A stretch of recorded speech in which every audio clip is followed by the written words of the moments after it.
السلام علیکم ورحمۃ اللہ وبرکاتہ۔ بسم اللہ الرحمن الرحیم، الحمد للہ رب العالمین، والصلاۃ والسلام علی نبینا محمد بن عبد اللہ صلی اللہ علیہ وآلہ واصحابہ وازواجہ ومن والاہ الی یوم الدین، اما بعد۔ اعوذ باللہ من الشیطان الرجیم، بسم اللہ الرحمن الرحیم۔ ان الدین عند اللہ الاسلام۔ عزیز ساتھیوں، پیاری اسلامی ماں اور بہنوں، کلاس میں حاضری دینے والے تمام احباب اور دوست، یہ اس درس کا عنوان ہے اسلام۔ اس درس کا عنوان ہے اسلام۔ اسلام کے تعلق سے مختصر وقت میں کلاس کے ٹائم کا خیال کرتے ہوئے چند اہم باتیں رکھنا چاہتا ہوں۔ سب سے پہلی چیز کہ کیا بنی نوع انسانوں کو دین اسلام کی حاجت اور ضرورت ہے کہ نہیں؟ تو اس میں کوئی شک نہیں کہ دنیا کے اندر خوش نصیبی، سعادت مندی، اور آخرت کے اندر سعادت مندی، خوش نصیبی، جہنم سے نجات اور جنت بنا اسلام کے قطعا نہیں مل سکتی ہے۔ بنا دین اسلام کے کسی کو سعادت دارین قطعا نہیں مل سکتی ہے، اور جب بنا اسلام کے سعادت دارین، دنیا اور آخرت میں خوش نصیبی، سعادت مندی قطعا نہیں مل سکتی ہے، تو گویا انسانوں کو کھانے پینے، کپڑے لتے اور ہوا پانی وغیرہ سے کہیں زیادہ دین اسلام کی ضرورت ہے، کیونکہ ہر انسان شریعت کا محتاج ہے۔ شریعت کا محتاج ہے کیونکہ انسان کی یہ حرکت ہوتی ہے، کوشش ہوتی ہے کہ وہ منافع اور نفع بخش چیزوں کو حاصل کرے اور نقصان دہ چیزوں سے بچے۔ یہ آپ کی خواہش ہے، ہر باشعور بچے کی خواہش ہے، انسانوں جناتوں کی خواہش ہے کہ ہر نفع بخش چیز اسے میسر ہو جائے، فائدہ مند چیز اسے مل جائے، اور نقصان دہ چیز سے وہ بچ جائے، دنیا کے اندر بھی اور آخرت کے اندر بھی۔ اور نفع والی چیزیں یا نقصان سے بچنے والی ساری چیزیں یہ دین اسلام کے اندر ہے، کیونکہ دین اسلام وہ نور اور وہ روشنی ہے جو انسان کی آنکھوں کو، دل و دماغ کو، سوچ کو کھولتی ہیں اور انہیں بتاتی ہیں، اسلام ہی بتاتا ہے کہ کس میں تمہارے لیے فائدہ اور کس میں تمہارے لیے نقصان ہے۔ اس لیے انسان کو، بنی نوع آدم کو اسلام کی سخت ضرورت، اس سے کوئی انکار نہیں کر سکتا۔ کوئی بھی آدمی دنیا کے اندر سعادت مند ہونا چاہتا ہے، آخرت کے اندر سعادت مند اور خوش نصیب ہونا چاہتا ہے، اسے اسلام کی ضرورت ہے۔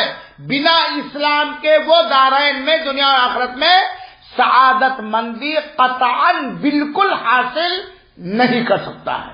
اللہ تعالی ہمیں دین اسلام کے پڑھنے، سمجھنے اور اس پر عمل کرنے کی توفیق عطا فرمائے، آمین۔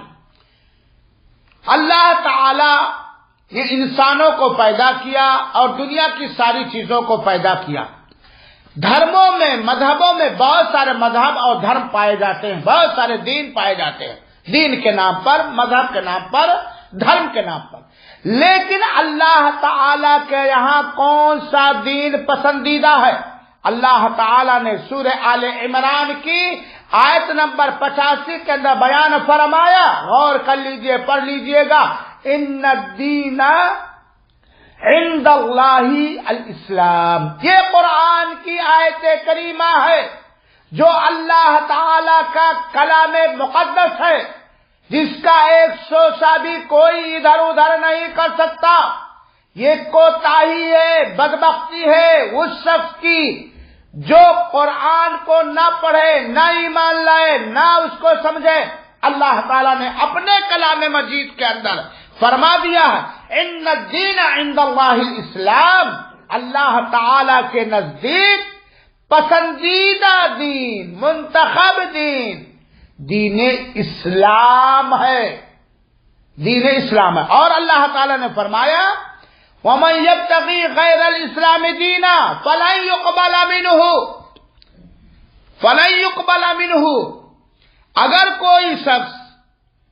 اگر کوئی شخص یہ وَمَن يَبْتَغِي غیر الاسلام دینا والی آیت سورہ عمران کی، آل عمران کی آیت نمبر 85 ہے، اور ان الدین عند اللہ الاسلام والی آیت آل عمران کی آیت نمبر 19 ہے۔ حوالہ ذکر کرنے میں تھوڑی سی چوک ہوئی۔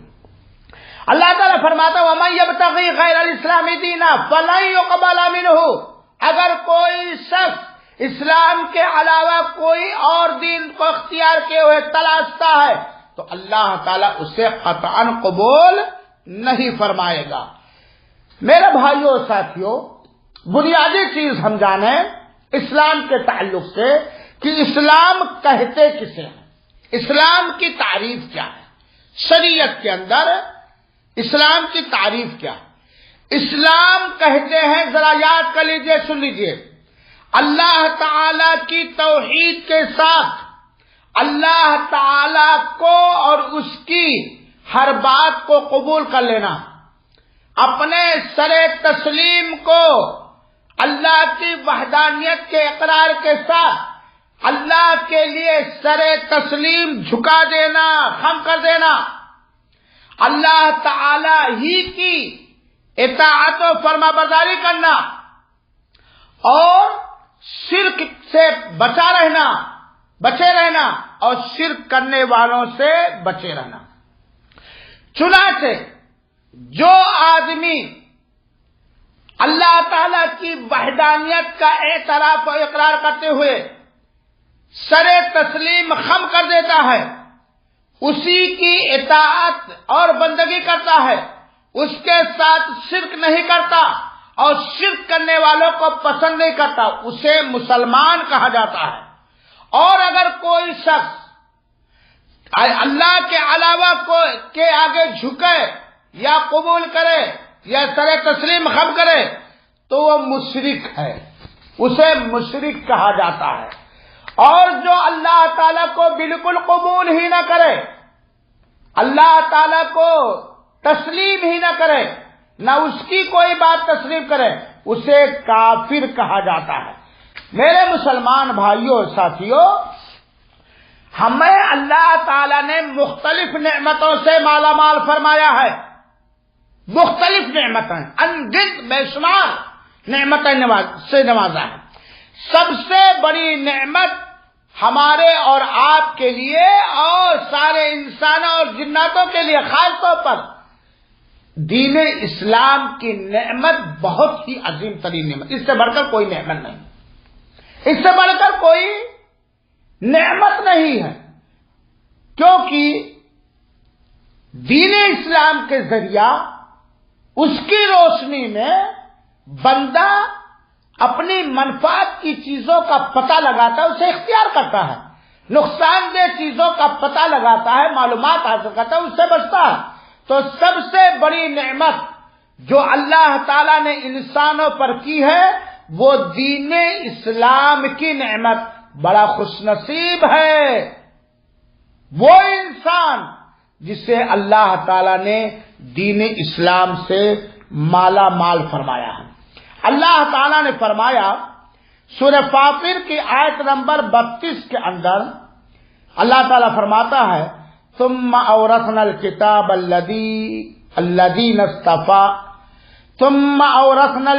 الذين اصطفينا من عبادنا فمنهم ظالم لنفسه ومنهم مقتصد ومنهم سابق بالخيرات بإذن الله ذلك هو الفوز الكبير۔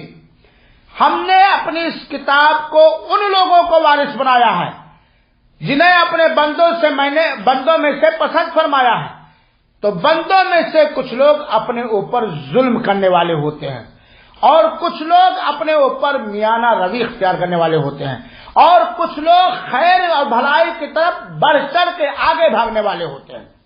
چنانچہ جو شخص کبھی اللہ کی عبادت کرے کبھی اللہ کی نافرمانی کرے، صحیح اور غلط کو ملا لے، تو ایسا آدمی اپنے اوپر ظلم کرنے والا ہے۔ اور اگر کوئی شخص صرف اور صرف واجبات کی ادائیگی کرے، محرمات سے بچے، ایسا آدمی مقتصد ہے۔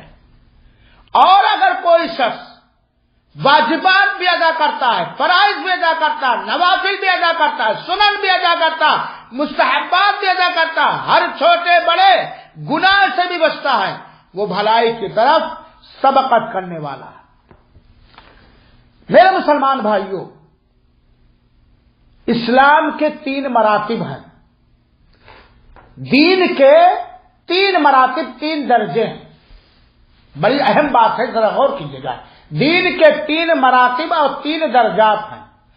پہلا درجہ اسلام ہے، دوسرا درجہ ایمان ہے اور تیسرا درجہ احسان ہے، اور ہر ایک کے ارکان، واجبات اور تقاضے الگ الگ ہیں۔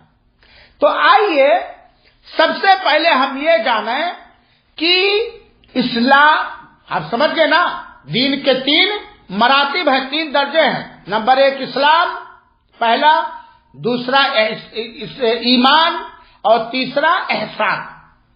اب آئیے، ہر ایک کے ارکان، واجبات ہیں، رکن ہیں ہر ایک کے، اسلام کے بھی، ایمان کے بھی، احسان کے بھی۔ اسلام کے 5 ارکان ہیں، اسلام کے 5 رکن ہیں۔ نمبر 1 توحید، اللہ پر اور اس کے رسول پر ایمان لانا، یعنی اللہ تعالی کے ایک ہونے کی اور رسول اکرم کے رسول ہونے کی شہادت دینا، جو کلمہ پاک کے اندر ذکر ہے، اشہد اللہ الہ الا اللہ و اشہد ان محمد رسول اللہ۔ یہ ساری عبادتوں کے قبول ہونے کے لیے پہلا رکن ہے۔ بنا اللہ اس کے رسول پر ایمان لائے کوئی عبادت قبول نہیں ہو سکتی۔ ایمان اور اسلام یہ عبادتوں کے قبول ہونے کے لیے پہلی سیڑھی ہے۔ تو پہلا رکن اسلام کا ہے توحید اللہ و توحید الرسالہ، شہادتین کا اقرار۔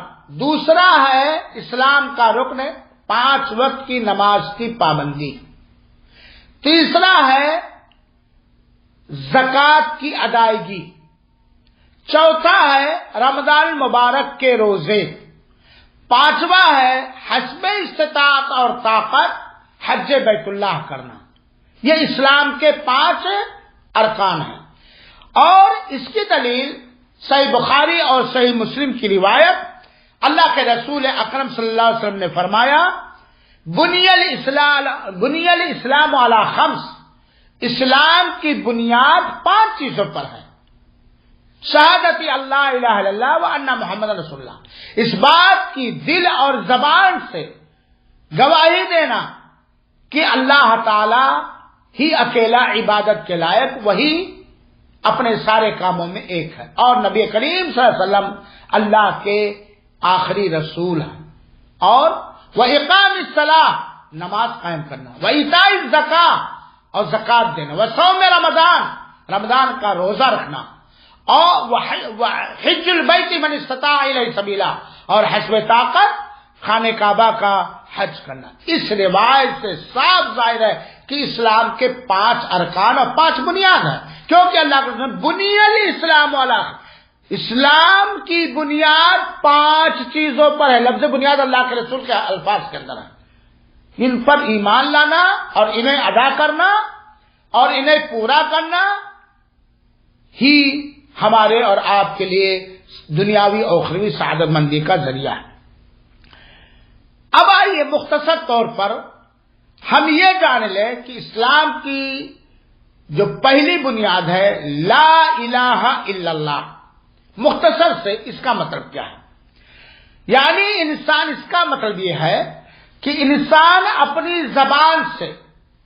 زبان سے اور اپنے دل سے اور اپنے عملوں سے اس بات کا اعتراف کرے، اقرار کرے، تسلیم کرے کہ عبادت و بندگی کے لائق صرف اور صرف اللہ ہی ہے، اور اس کے علاوہ کوئی اللہ کا قریبی فرشتہ، کوئی نبی، کوئی رسول، کوئی ولی، کوئی مخلوق بالکل چندہ عبادت کے لائق نہیں ہے، وہی معبود برحق ہے۔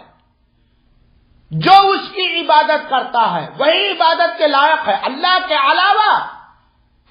علاوہ آسمانی مخلوق، زمینی مخلوق، زمین کے نیچے ہے، دنیا کی ساری چیزیں، ان میں سے اگر کسی اور کی کوئی عبادت کرتا ہے تو وہ باطل ہے، جھوٹا ہے۔ یہ لا الہ الا اللہ کا معنی ہے، کیونکہ لا الہ الا اللہ کے اندر دو چیزیں ہیں، ذرا غور سے سمجھیے گا۔ ایک ہے ثابت کرنا، ایک ہے انکار کرنا۔ لا الہ اس کا ترجمہ ہے کوئی معبود برحق نہیں، کوئی عبادت کا حقدار نہیں۔ سب سے پہلے دل سے اس بات کو کھرچ کر نکال دیں کہ کوئی بھی عبادت اور بندگی کے لائق نہیں، کوئی بھی سچا معبود نہیں۔ یہ انکار پہلے دل کا آپریشن میں غلاظت کو پہلے نکالنا، کفر کی غلاظت، شرک کی غلاظت، اس کی گندگی ناپاکی کو نکالنا، پہلے انکار کا کوئی بھی معبود برحق نہیں، کوئی کسے باشد۔ دوسرے جملے میں اس بات ہے الا اللہ، سوائے اللہ کے کوئی بھی عبادت کے لائق نہیں، انکار، ثابت کرنا الا اللہ، سوائے اللہ کے۔ تو گویا لا الہ الا اللہ کا مختصر مفہوم یہ ہے کہ ہم اس بات کی گواہی دے، اقرار کریں، مانیں، زبان سے، دل سے تصدیق کریں، اعضاء جوارح سے اس کے تقاضے کو پورا کریں کہ کوئی بھی اللہ تعالی کے علاوہ کوئی بھی عبادت کے لائق نہیں ہے، کیونکہ ہمارا خالق، ہمارا مالک، ہمارا رازق، ہماری پرورش کرنے والا، پالنہار، اور ہمیں جنت اور جہنم دینے والا، زندگی اور موت دینے والا صرف اللہ تعالیٰ ہے۔ تو جب صرف اللہ تعالیٰ ان ساری چیزوں میں ہے، انسانی ضروریات کی تکمیل کرنے میں، تو اللہ تعالیٰ ہی عبادت کے لائق ہے اور اللہ ہی کی عبادت ہوئی۔ کلمے کا دوسرا حصہ واشہد ان محمد رسول اللہ، اس کا مختصر مفہوم یہ ہے کہ زبان سے اور دل کی تصدیق کے ساتھ اور عمل کے ذریعہ ہم یہ اعتراف کریں، یہ اقرار کریں بنا کسی شک و شبہ کے، مانیں کہ جناب محمد مصطفیٰ صلی اللہ علیہ وسلم اللہ کے رسول ہیں، اللہ کے پیغمبر ہیں۔ اس طریقے سے کہ نبی کریم صلی اللہ علیہ وسلم نے جن چیزوں کے کرنے کا حکم دیا ہے ان ساری چیزوں میں اللہ کے رسول اکرم صلی اللہ علیہ وسلم کی اطاعت و فرمانبرداری کی جائے، اور جتنی چیزوں کے سے روکا ہے ان ساری چیزوں میں رک کر اللہ کے رسول کی اطاعت و فرمانبرداری کی جائے۔ اللہ کے رسول اکرم صلی اللہ علیہ وسلم نے جو کچھ خبر دی ہے اس کی تصدیق کی جائے، اور اللہ کے رسول اکرم صلی اللہ علیہ وسلم کی روکی ہوئی چیزوں سے رکا جائے، اور اللہ کی عبادت و بندگی اسی حساب سے، اسی کے مطابق کی جائے جو اللہ تعالی نے یا اللہ کے رسول اکرم صلی اللہ علیہ وسلم نے شریعت کے اندر اتارا۔ شریعت اتارنے کا اختیار اللہ، یعنی اللہ کے رسول پر جو شریعت اتری ہے اسی شریعت مطہرہ کے مطابق اللہ کے رسول اکرم صلی اللہ علیہ وسلم کی اطاعت و بندگی کی جائے، ان کی فرمانبرداری کی جائے۔ یہ ہے اسلام کے پہلی بنیاد کی مختصر سی تفصیل۔